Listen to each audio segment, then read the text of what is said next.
अंदाज नया, माध्यम नया, पॉलिटिक्स वाला, आओ राजनीति करें। जम्मू कश्मीर में पहली लिस्ट आते ही हंगामा हो गया। भाजपा सदमे में है। इसके पीछे किसकी है साजिश? क्यों भाजपा में इतने बड़े पैमाने पर जम्मू कश्मीर में हो रहा है हंगामा? नमस्कार, मैं पंकज मुकाती, पॉलिटिक्स वाला पीएम टाइम में एक बार फिर आपका स्वागत है। पूरे 10 साल बाद जम्मू कश्मीर में विधानसभा चुनाव होने जा रहे हैं और कल भारतीय जनता पार्टी ने अपनी पहली सूची जारी की और उसके साथ ही ये साबित हो गया कि जम्मू कश्मीर देश के दूसरे राज्यों जैसा नहीं है।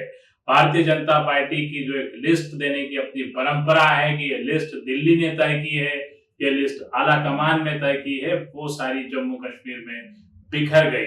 कल सुबह 10:30 बजे के करीब भारतीय जनता पार्टी ने 44 प्रत्याशियों की लिस्ट जारी की और इस लिस्ट के जारी होने के बाद ही जो हंगामा जम्मू के भाजपा कार्यालय में मचा कि दिल्ली को वापस लौटना पड़ा और अपनी लिस्ट को वापस लेना पड़ा। आखिर क्या है इस हंगामे की वजह?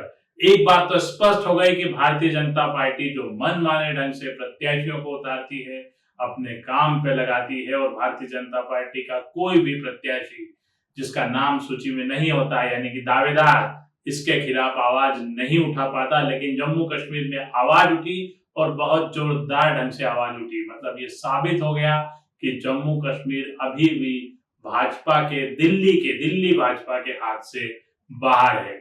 अब पूरी कहानी को समझते हैं। जम्मू कश्मीर में 3 चरण में चुनाव होना है। भारतीय जनता पार्टी ने 44 प्रत्याशियों की सूची सुबह 10:30 बजे घोषित की। इसके बाद वो सूची कुछ ही देर बाद वापस ले ली गई, फिर दूसरी सूची जारी की गई, फिर तीसरी सूची, यानी कुल मिला के 4-5 घंटे के अंतराल में भारतीय जनता पार्टी ने 3 सूची जारी की, एक सूची वापस भी ले ली और नामों पर बड़ा हंगामा हुआ। इसके पीछे बताया जा रहा है कि संघ और वीएचपी का भी हाथ है। दिल्ली से आए नामों में संघ और भारतीय जनता पार्टी के बीच का मतलब अंतर भी दिखाई दिया। दिल्ली से आए नामों में संघ ने जिन प्रत्याशियों पर मोहर लगाई थी वो नाम पहली सूची में गायब थे। इसके अलावा विश्व हिंदू परिषद के मुखिया, जम्मू कश्मीर के मुखिया का नाम भी इस सूची से गायब था। वे भी चुनाव लड़ना चाहते थे।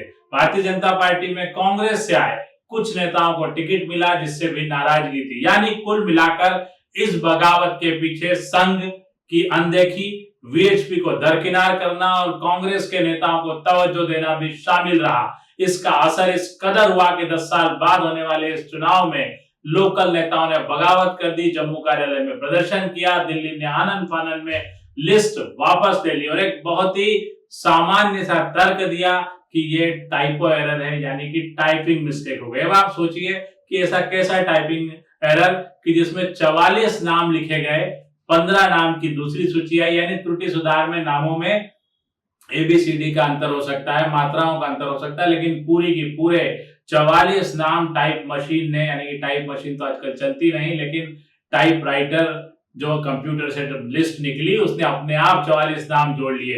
ये एक अलग ही तरह का टाइपिंग मिस्टेक है जिसमें 44 नाम जोड़ लिए गए। तो यानी भारतीय जनता पार्टी ने अपना मुंह छिपाने के लिए इसको टाइपो एरर बता दिया। इसके बाद 2 सूची आई जिसमें एक सूची में 15 नाम आए, एक सूची में सिर्फ 1 नाम आए और ये सब पहले चरण के। बाकी 2 चरण के जो प्रत्याशी घोषित किए गए थे वो नाम वापस ले लिए गए। अब बात करते हैं कांग्रेस की। कांग्रेस और नेशनल कॉन्फ्रेंस ने गठबंधन करके भारतीय जनता पार्टी को चौंकाया ही था। अब ये माना जा रहा था कि दोनों के बीच सहमति नहीं बनेगी, सीट शेयरिंग का फार्मूला तय हो गया, दोनों के बीच सहमति बन गई और भारतीय जनता पार्टी अपने टिकट वितरण के खेल में उलझी हुई है। ऐसे में धारा 370 के बाद हो रहे पहले चुनाव में भारतीय जनता पार्टी की साख दांव पर लगी है।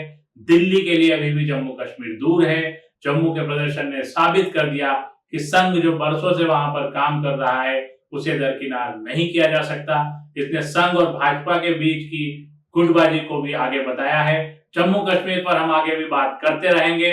आज के लिए इतना ही। हमारे चैनल को लाइक और सब्सक्राइब करना न भूलें। शुक्रिया, धन्यवाद।